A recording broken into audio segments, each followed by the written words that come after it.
What I'm going to share with you today, it's the work that was exhibited in Tijuana, Mexico, 2010, September 2010. And the task was a banner. And it's a 16 feet, the dimensions were 16 feet by what? 6 by 6, so quite large. And there were 35 international artists selected to participate in this exhibit. So when I was invited, I thought, many of the other artists were just going to reproduce their art, whether photography or paint or whatever, and just digitize it and reproduce it under those dimensions. That would have been a very easy way out, just select your signature painting or photograph or whatever and reproduce it. And I thought it was a great opportunity for me to go beyond that.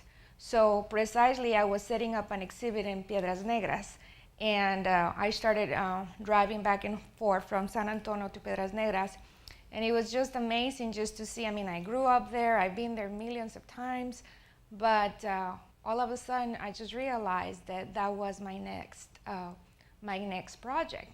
And what it was is just the contrast between just crossing the border, just the cultural, the language barrier, just so many things that it's just flipping the page and it's just so different. And even though I grew up, I lived, I smelled it, I ate it, everything, I just thought, that's what I'm gonna do. So it began with a beautiful, beautiful, just raw, pure white silk. And for 21 days, I destroyed it, neglected everything you can think of to just try to ruin it. We live in the 21st century, so 21 was the reflection of the whole title of the piece. 21 days, each day representing a century. And then after the 21 days, I was determined to reverse the effects of the damage. Of course, I knew it was going to be impossible. So I just knew the beginning and the end, but I didn't know what was going to happen. And then the end of whatever the end result, that was going to be my banner that I was going to send to the exhibit in Mexico. So I thought, well, I don't know what's going to happen. How am I going to tell the world what happened? So I just decided that I was going to document it. So I put a camera, and whenever I felt inspired in the middle of the night, at 3 o'clock in the morning, at 1 p.m. in the afternoon, I just played, put record, and worked on it. So it was a lot of work, very, very intense. And then after everything was done, then of course I couldn't have a 42-day video. So I had to consolidate it into 21 minutes, just for people to see what it was all about. So this is what I'm gonna show you, 21 minutes. And the title of the piece is 21, Who We Are and Who We Could Become, or something like that. So I hope you enjoy it. I don't know if we can dim the lights a little bit. Thank you.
Piece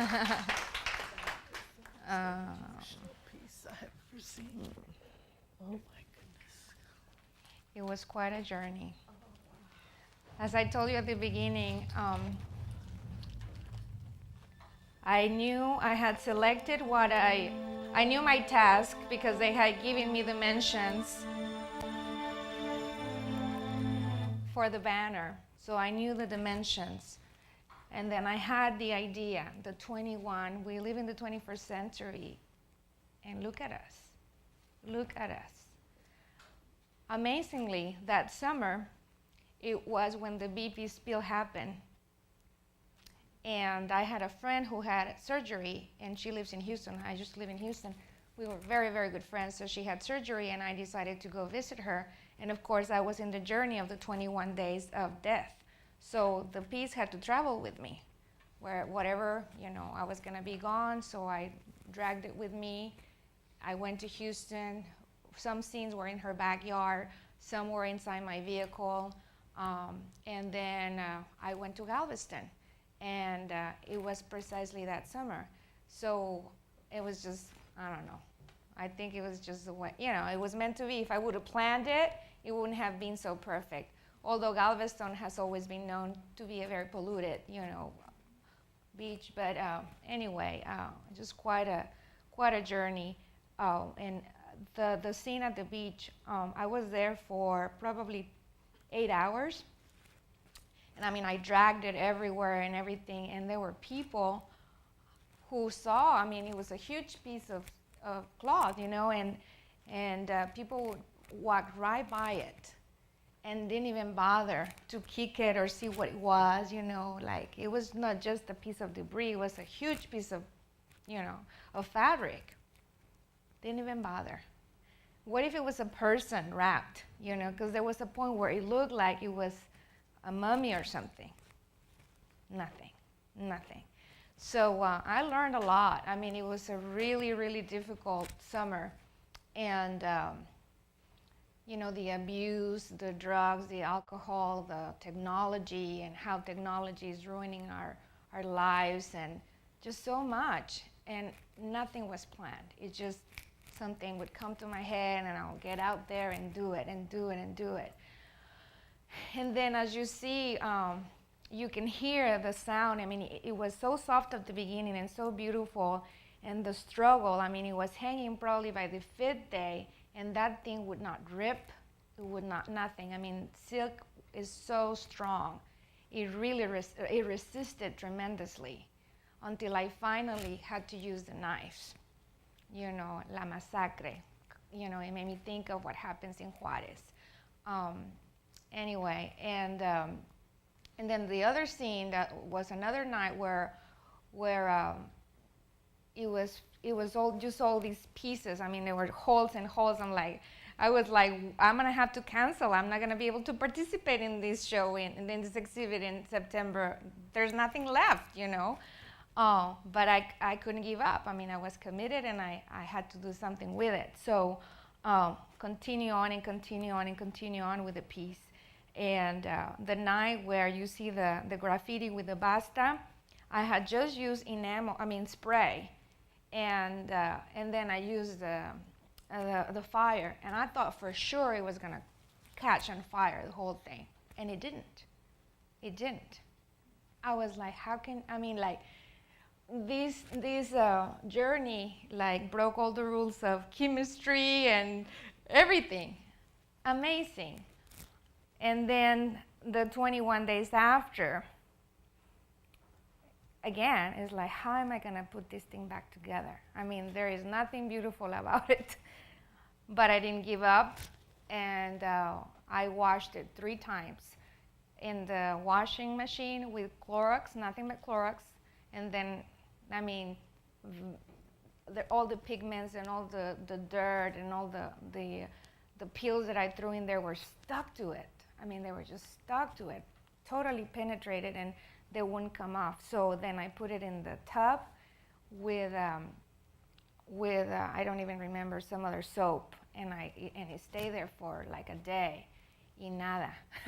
And then I put it in the washer again, And then I even sunk it in mineral spirit to see if, some of those pigments would come off.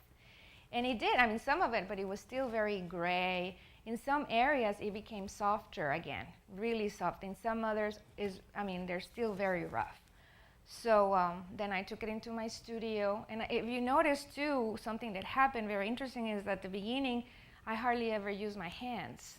It was like my feet or stuff, but it was not like the personal touch. And then in the latter part, my hands were involved. I mean, that mending, that softness, that personal touch that we all need.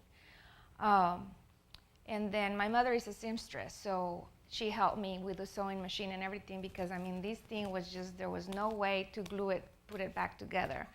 And I had gathered through the years of these pieces of textiles of laces, because I love embroidery and pearls and things like that. So I started patching it with those pieces because some pieces were just completely gone. So, and then one thing led to another, and it just became this amazing, beautiful thing. And once I hung it in my studio, I was working there very late one night, and I just sat, turned on the lights, and I just sat on the ground looking at it. And it was like this huge constellation. It's just so amazing. So, it makes you wonder, can we go back? Can we change things? Might not be ever the way they were at the beginning, but maybe they can turn out to be even better. It's just, it really taught me to persevere. Relationships, with my husband, I struggled that whole summer. It's like, it affected me. I was totally embedded into the piece. They were really difficult 42 days. And then after the 42 days, looking through all the footage, all the video, and some things I never saw what the camera was capturing. So they were like, I did that? That was me? Oh my God. I'm like, I can have like 10 different versions, with all the footage. And then my kids in the middle of the night, or, they would, what is that? What do you call that art? It's like, they're like, are you okay? So it was really interesting. And then the beautiful thing that happened is that after the silk was finished, and it hung in Mexico, in Tijuana, for 6 months, and then they shipped it back, and I was invited to show it here at Gallery Nor. With Arturo Almeida, who curated. And I thought, well, it's a huge gallery. If you guys have not been to Gallery Nord on Military Drive, I think it's one of, if not the best gallery in San Antonio. And the architecture is beautiful. It has this huge foyer, so I was able to display the silk completely, the whole thing. And so I thought, I can't have just the silk in the middle of the gallery. I need to, have a whole show. So out of all I call it mis cómplices, my accomplices, all the pieces that you see, like the antlers and so many other things that I saved after the journey, I used them to create assemblages. So I have the assemblages, and then out of the film, I pulled out 21 steel frames, and then I altered them, and they became almost like abstract paintings. So I did 21 prints. I think they were 10 by 10s, and then I did another 21 prints of like 5 by 4s to complete the show. And then once everything was done and I was going through, looking at the images one by one, all of a sudden, I started writing. And I wrote the poems. You see the book. I wrote poems, and my first language, as you can tell, is Spanish. So I wrote them in Spanish. And then I started writing them, kind of doing not a translation, but like a interpretation of what I was trying to write in what I had written in Spanish. So then I created this book with the bilingual poems. So it was truly a multimedia exhibition. You had the silk, which I guess would be considered like a painting. You had the documentary, you had all the prints, then the assemblages, and then the book with the poetry. So this was my latest project. The exhibition was it opened for Foto Septiembre this past August the 27th, and then it ended in October at Gallery North. So I think it's a great example of, like I said, a multimedia exhibition. And I also brought a DVD with some, so that's the silk in the middle of the gallery. And the neat thing about it is that the lighting in the gallery, from both sides you see all the windows, and then that's the back of the gallery. So the front, I mean, you could see that was in the heart and the center of the gallery. And in the morning, at night, with the natural and the combination of natural and artificial lighting at night, it was outstanding. I mean, I saw things that I didn't see before. So every day was such an amazing encounter with a piece. And from every angle, I mean, it's a two-story building, so over here they have a staircase, so you could be like way up there and be looking at something else in the piece. It was really, really amazing. Let's see.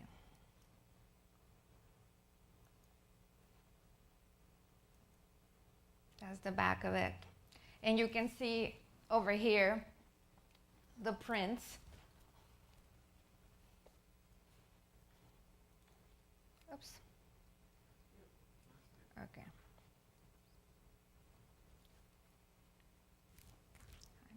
I don't want you to see that. Oh, there it goes. So those are the assemblages. So the boots, you see the boots, you see the, thank you. I think it's, there you go, okay. Yeah, it's going, there you go. So the antlers, and what I did here is like a mosaic of mirrors. So when you got close to it, you could see your own reflection with the antlers. And then the antlers were, I made it like a crown, and I put a lot of pearls. So out of something dead, and you know, it became this almost like a jewel. There you go. And you can't see there, but there were candles, and the candles were lit up. And again, when you got close to it, you could see your reflection, and you could see the candles, almost like an altar, you know. And see more of the smaller prints.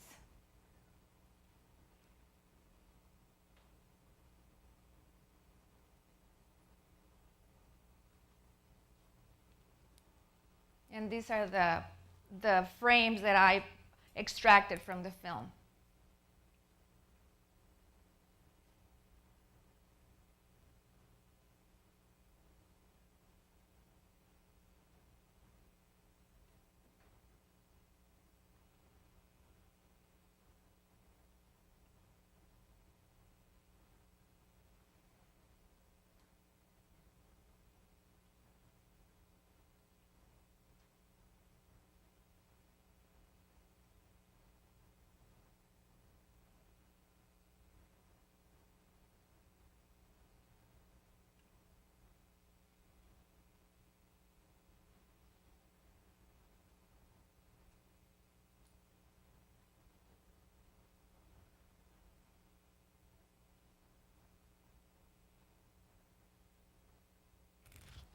There you go. Thank you. You can stop there. Escape. Okay. So.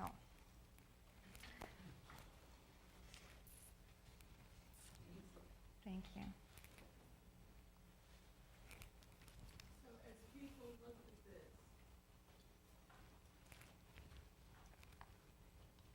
without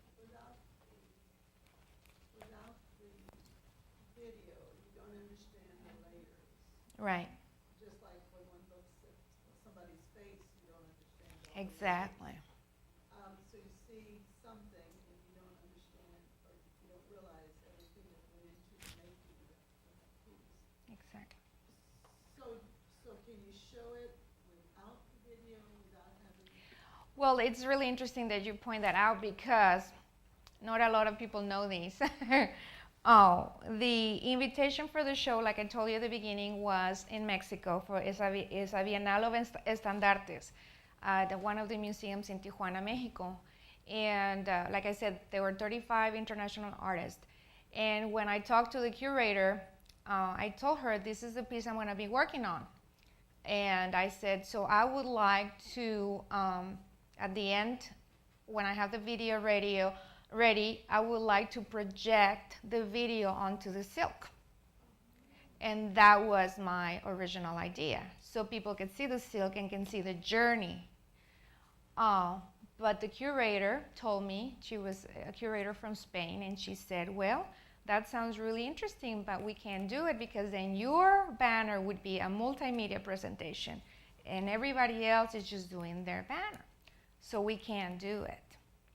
So she said, but we can have the video showing at another place in the museum. So whoever's interested, they can go see the video. Well, here we go. We fly all the way to San Diego. We stay in San Diego. And then we cross the border to go to the opening. And we're there. And my banner is in the center of the installation. And I wish I would have brought you images of the show because it's a great museum.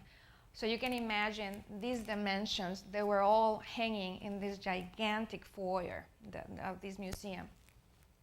And the banners, you could see them I'm kind of short, but it was like, this was the bottom of my banner. So you can imagine how big the place is. So my banner is in the center of the whole installation, and I'm thinking, wow, it's in the heart of I'm all excited, and I walk right to it, and I'm looking, and some of the other work, were really awesome. But I'm looking for my video, and and I go and I ask the curator where they're showing the video, because I want to go see the video. And she goes, what video? They did not play the video. They did not play the video. And I was, Mexicanos al grito de guerra. I was so disappointed, precisely because of it. Because I thought, they're not going to know. They're going to miss out. They're just going to see, oh, it's a piece of whatever. Which is beautiful. It was beautiful. I thought it was outstanding. But that's right, you miss all of it. So I go and I ask, and she said, no. So the video got misplaced. Not even the curator saw it. So I had to let it go. What am I going to do? I just let it go. And then I realized, we were there for the opening, and the show, the exhibit was a success. It was national news all over Mexico and everything. And they did a beautiful catalog, and everything was wonderful. But I was broken, I thought. Everything I did, and they didn't see the video. So then I came back, and I was pretty depressed, to tell you the truth. I thought, you gotta be kidding me, what kind of joke is this? But I thought it had nothing to do with the show in Mexico. It had nothing to do with anything. It had to do with my personal journey. So, I let it go. So we came back the show was November the 12th, 2010. Come back to San Antonio, and I bump into Arturo Almeida at another venue. And he knew about the piece because he saw the video before I shipped it. And he said, how did it go? And I told him what happened. And you gotta be kidding me. Anyway, time passes by, and I was approached by him and Gallery North to do this exhibit. And then, everything else happened after that. The prints, the books, the assemblages, and everything. And that's what I realized. It had nothing to do with the show in Mexico. It had nothing to do with anything. It had to do with how much I was going to push myself through it, So yeah, San Antonio, the exhibit at Gallery North was amazing. And if I would have just been depressed and said whatever, they suck over there, they didn't see my video, none of the other stuff would have come out. So it bloomed out of that. It's almost like they cut me all the way to the roots in Mexico, and then I came back, and all these beautiful things came out. Like I said, the book, the prints, the assemblages, the poetry, and all these amazing reviews. So I don't know. Life is ironic. But yeah, you never know what's all underneath. Well, it definitely is a symbol of transformation. Totally. It definitely is a documentation of a journey. Mm-hmm. But I think what caught me so off guard, totally caught me off guard, is this whole idea of the depths of people, Mm-hmm. the depths of us in terms of our own personal process. But then what is so evident, so concrete in this is the idea of one has control over one's life, one can hope, and one can transform, one can resurrect. Totally. To whatever, like you just said, from being cut off at the roots, you were able Mm-hmm. to revive. Yeah. Have you shown both of these to women, battered women? Well, I tell you, I shown it to privately, small groups. I have a private viewing before I shipped it to Mexico, which I only have the video and the silk. And there were 3 art critics and a couple of friends from, gays to straight to conservative, all different, worlds, even my mom. Because she doesn't, she helped me sew it, the machine, because I couldn't get it through and I didn't want to break her machine. But so she had no idea. She doesn't understand what is this, what you're doing. So I showed it to her at the end. And she called my 95-year-old grandma in Mexico, and she said, "You have no idea how Carla just did." It affected my mother, who never gives me any type of, mothers, not all mothers, but anyway. And then my children saw part of it. Oh, and even they're like, "Oh, wow," And women just cry, sobbing.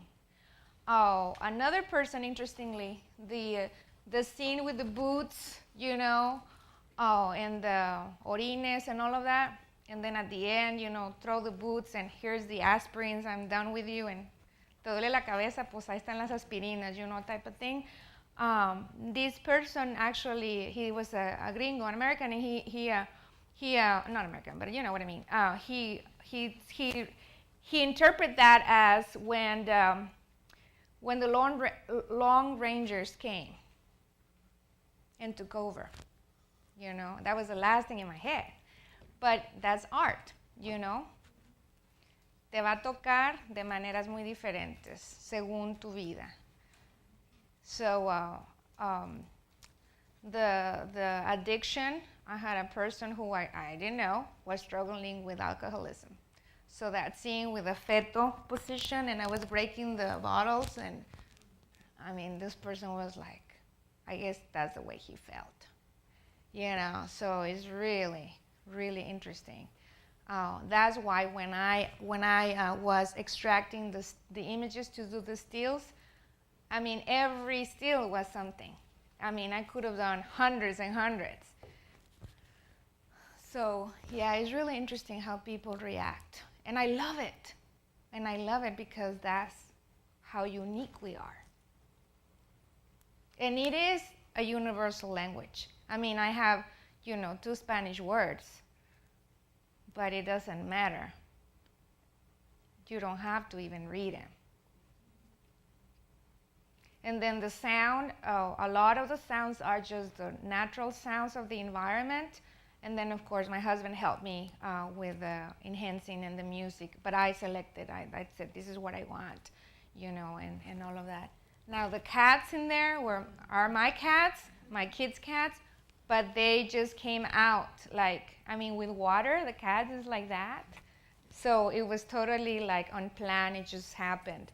The scene with the candles and the prostituta, or the bruja, I call it, it was wet. The silk was wet, and I had put all the candles, and I thought that whenever I would kick them, that the candle would turn off or iba a apagar. None of them did. Did you notice? Ninguno se apagó. So it was almost like a supernatural journey as well. And then I had to actually cover them up with the wet silk in order for them to turn off. So it's this resistance, you know. The other scene with the tube, kind of representing technology, you know, with the metal. When I put the silk over the ground, if you notice this little leaf, I mean, I didn't plan it. It just happened that hole, this little plantita came through. So then I thought that we're killing our world. You know, we're killing our world. And I struggled, y lo aplasté, and I put all kinds of stuff in it, and the little plantita came back. You know, amazing.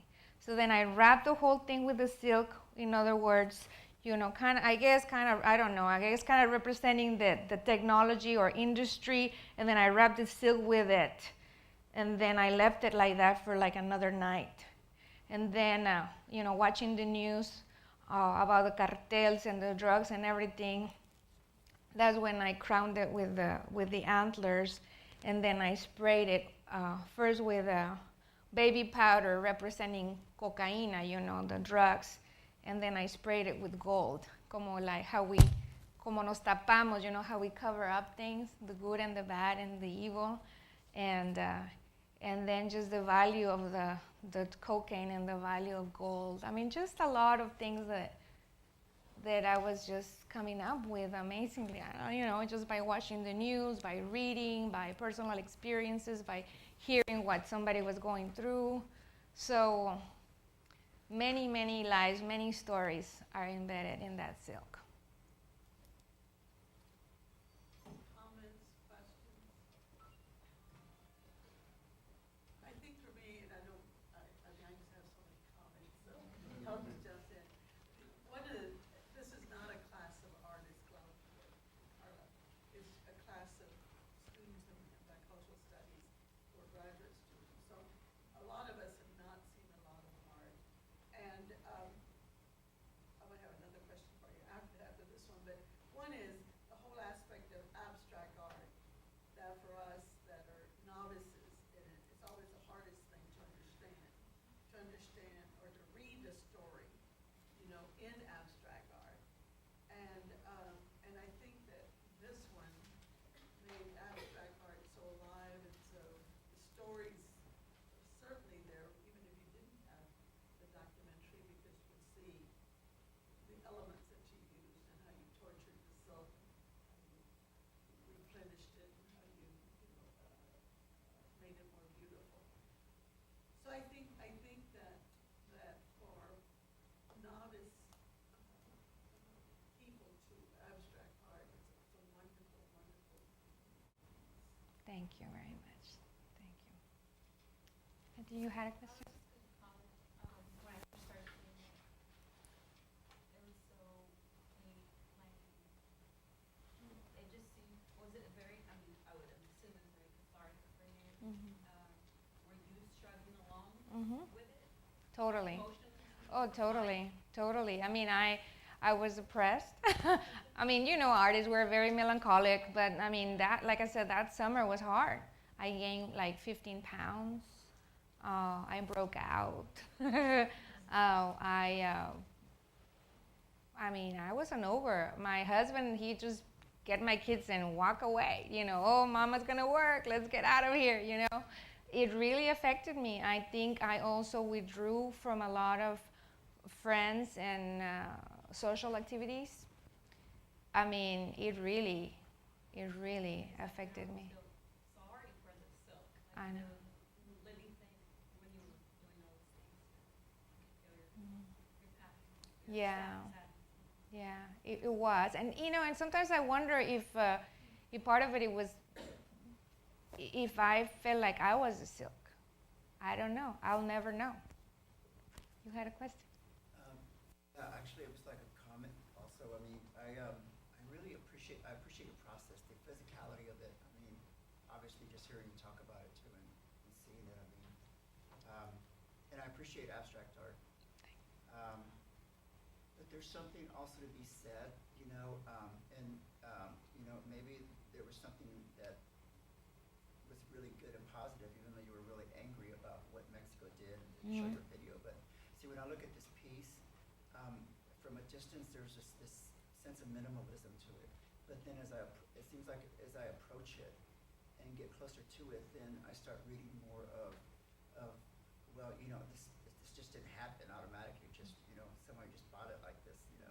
So I kind of like my mind to kind of fill in that space, you know, kind of be reflective in that maybe too much information, you know. But I appreciate I enjoy your process, but at the same time, I also enjoy just approaching it and just really spending time with it, you know. Right, You know? right. And that is the beauty and the liberty that one has. You know, I don't really, when I have a show and people are like, okay, let's have an artist talk, and they want me to talk about my process, I'm very peculiar. I don't want to share my techniques or anything. I don't. But this was a different project. This was a different thing. This was different. So I understand what you're saying. Yeah, a lot of my abstract work, you just see it. You read the title, I raise a question, you answer, you don't answer, that's your choice. You know, but this was different. But yeah, if you go and just look at the silk, that's fine too. That's totally okay.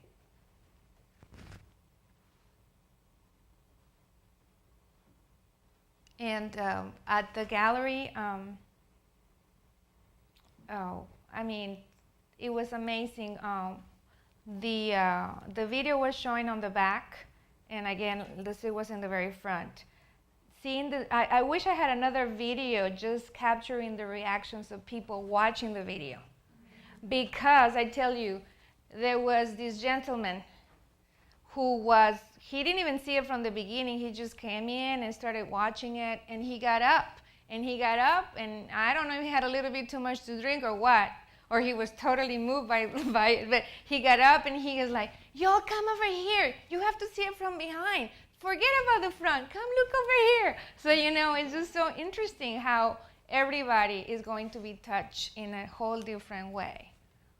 So to me, that's just amazing that people who I never knew before, or I will never know, or nothing, are going to connect with me through art. And that's just the best trophy, the best that one can get as an artist. And some things will be told, and some I might never hear, you know. Were you also, you know, because I look at the assemblage, the materials that you use in constructing and making. Is there also, because it's so spontaneous, so was that, the materials employed, were those spontaneous also? Yes, it's like things that I had in my backyard, or in the garage, or at a construction site, or like that tube was part of the AC that they had installed in my studio like 2 years ago, that I was attracted to the material just because of the shiny. It was shiny, and, you know, the metallic of it, and that to me was like industry. But that was it. It's not that I went and bought things. No. The only thing I did buy were the little mirrors, because I wanted to use that like almost like a mosaic. But the pearls, I collect a lot of pearls and broken jewelry and things like that. And I have bags of textiles, and sometimes I just go and see what, you know, I want to use, or if I have a dress. It was like a gown for like a gala. And one time I was painting in the middle of the night, and I wanted to use textile, and I went and I ripped this dress. And I don't want to tell you how much the dress was, but you know what I mean? Things just that you gotta allow yourself that liberty if you truly want to, to be followed by those emotions as an artist. So who are your inspirations? Híjole, a lot. I mean, as artists, I mean, there's many, from the masters to the young kids. The current work that I'm working on, I have an exhibit on March 16th, and all of you are welcome. Very different than this pop art, and so ironic that the Magnate opened a week ago or so with Andy Warhol. But I actually was inspired. This work, the new body of work, was inspired by some high school art students. My dentist had these pieces of art with glitter, and by high school kids. And I was there getting my teeth done, and I was fascinated by it. And I thought, I'm gonna work on something. So I did my own deal, but those kids inspired me, Of course, you go to Magnate and see Andy Warhol, I'm like, oh my God, very inspiring too. Like I said, the masters. But every person inspires me. Every story inspires me. I write when I can. I write my thoughts, so sometimes I go back to my own sketch, my old sketches, or old drawings, or old photograph albums, from when I was little. And music inspires me. The news, local, current affairs, everything inspires me. Nature. Would you be willing to read one of your poems? Absolutely. Would you be willing to read the English and I'll read the Spanish?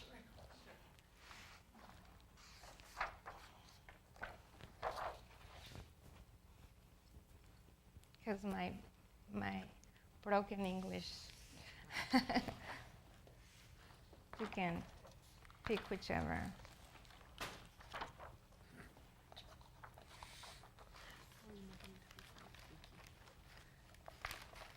Go ahead.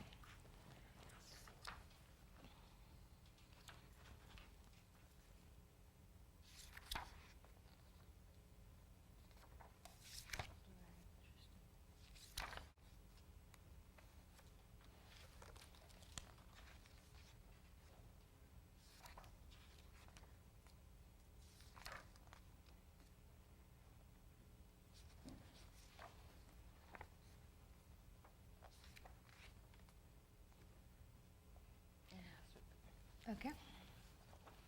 This one is the last one, and this frame I call it cicatrices, scars. Cicatrices que muestran la lucha y perseverancia, prueba viviente de amor incondicional. And it reads, "Scars bear witness to my fight and perseverance, a living testament of unconditional love." And the reason that I picked it was because when you were showing it, it just, for some reason, before you even showed this, because I was thinking of the silk as like earth, and then when you went to the beach and everything, I was thinking, when you were sewing it, I go, I wonder if she'll incorporate pearls into it, without even seeing the part where you're putting the pearls onto it. And then you were sewing it, and then it just so happens you were putting the pearls. I go, oh, that's weird. I've always been attracted to pearls. I don't know if it's the shape, that it doesn't have a beginning and an end, and also obviously the whiteness, the color, or the lack of color, I should say, in it. Since I was a young girl, I remember always being attracted to pearls. So you would see in a lot of not a lot, but some of my work, when I use mixed media and I use textiles and found objects, I tend to gravitate to that, as well as, ¿cómo se dice, appliques like these with embroidery and lace. there's just some nostalgia about it, I guess. I just wanted to comment. First, I want to thank you for sharing your work with us. Thank you. And also, everything resonated with me. There's the part where you were washing the cloth. I was thinking of how society forces people to like assimilate or acculturate, and how you also, the lighter skin you are, that kind of stuff. And I was thinking of all the stuff. I was looking at that, and I was thinking how that could really play. It's almost like a talking point that you could start off in some class, a political science class, in the video class, and have the students interpret that and say, what do you think of this? And really tie it into immigration issue. And I could see as you were getting the fabric dirtier, how that to me, when you gave us the background of the borderlands and how you could see the difference between Mexico and the United States, that kind of threw me back to a piece by Frida Kahlo. I can't remember the piece, but where she has a picture of the factories polluting Mexico. Oh, yeah. And things like that. And so I just wanted to just comment on that, just to see what your thoughts were on that, and if you had any other thoughts about that. Well, I think it would be really interesting to show it to. I did have actually a psychiatrist ask me if she could share with some of her patients.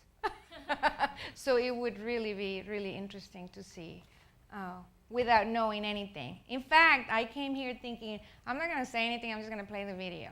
But anyway, you know, that's how spontaneous I am. I talk too much sometimes. But yeah, I mean, I think that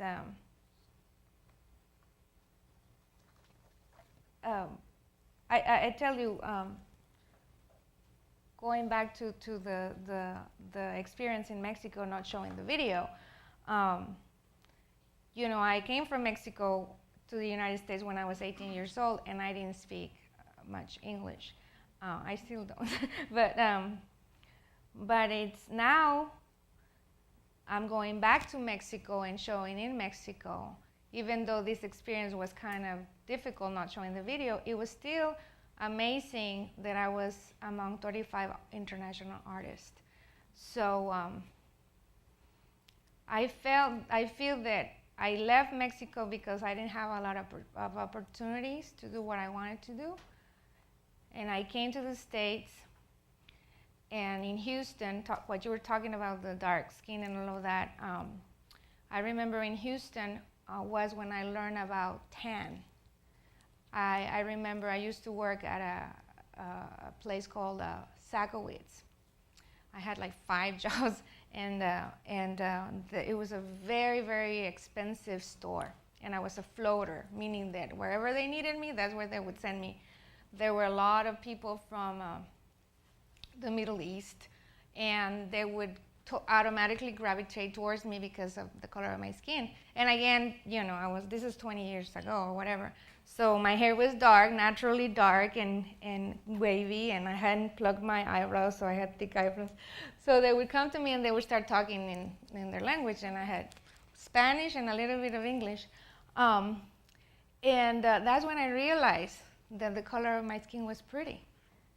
You know, I never thought that being morenita, you know, in Mexico, all my family and friends were lighter, you know, never realized I was pretty until here. So it took another country to allow me to value myself.